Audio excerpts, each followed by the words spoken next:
Welcome back to news. CPM కేంద్ర committee సభ్యుడు రాష్ట్ర మాజీ కార్యదర్శి తమ్మినేని వీరభద్రంపై జరుగుతున్నది దుష్ప్రచారమేనని, కొందరు కావాలనే ఈ రకమైన గోబెల్స్ వ్యాప్తి చేస్తున్నారని, వాటిని తాము తీవ్రంగా ఖండిస్తున్నానని సిపిఎం రాష్ట్ర కార్యదర్శి వర్గ సభ్యుడు పోతినేని సుదర్శన్ అన్నారు. పార్టీ ఎదుగుదలను సహించలేని పాలక వర్గాలు, పార్టీలో గ్రూపులు చీలికలు ఉండాలని కోరుకునే కొంతమందే తమ్మినేనిపై అబద్ధపు ప్రచారం చేస్తున్నారని చెప్పారు. అనారోగ్య కారణాలతోనే తమ్మినేని వీరభద్రం విశ్రాంతిలో ఉన్నారని, 2 నెలల్లో ప్రజా జీవనంలోకి వస్తారని స్పష్టం చేశారు.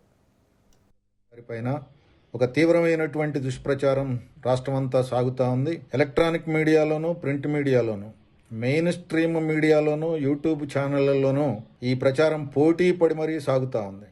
తమ్మినేని వీరభద్రం ఛానల్ పెట్టి తప్పు చేశాడని, పార్టీ ఆఫీసు కట్టి తప్పు చేశాడని, అట్లాగే రాజకీయాలు అధికారంలో ఎవరుంటే వాళ్ళతోని రాజకీయాలు చేస్తారని, సంబంధాలు నెరుపుతారని, అలాగే ప్రస్తుతం కాంగ్రెస్తోని బీజేపీతోని కూడా దోస్తానా చేస్తా ఉన్నాడని, ఇదంతా పార్టీ కేంద్ర కమిటీ గమనించి ఆయన మీద చర్య తీసుకుందని, ఆయన్ని పక్కన పెట్టిందని, ఆయన్ని వేటు వేసిందని, బహిష్కరించిందని, సస్పెండ్ చేసిందని, ఇట్లాంటి తప్పుడు ప్రచారాలు, దుర్మార్గమైనటువంటి ప్రచారాలు, గోబెల్స్ ప్రచారాలు మీడియాలో వస్తూ ఉన్నాయి.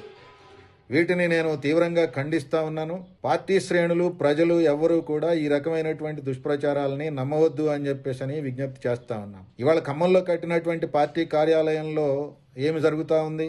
అది హైటెక్ కార్యాలయంలాగా ఉందా? అట్లాగే అక్కడ టైలరింగ్ వృత్తి నేర్చుకునేటటువంటి మహిళలకి తగిన అవకాశం కల్పించినటువంటి పరిస్థితి కళ్ళుండి చూసే వాళ్ళకి ఎవరికైనా కనపడుతుంది. కావాలని చెప్పేసి తమ్మినేని వీరభద్రం ఇట్లాంటి పనులు చేశారు అనేటటువంటి ఈ ప్రచారం ఏదైతే ఉందో, ఇది పార్టీని నష్టపరచడం కోసం కొంతమంది పోటీపడి మరి ఛానళ్లు, ప్రధానంగా యూట్యూబ్ ఛానళ్లు, ఇతరత్ర పోటీపడి చేస్తా ఉన్నటువంటి ప్రచారం. ఈ రకమైనటువంటి గోబెల్స్ ప్రచారాన్ని పార్టీ శ్రేణులు, ప్రజలు ఎవరు నమ్మవద్దు అని చెప్పేసి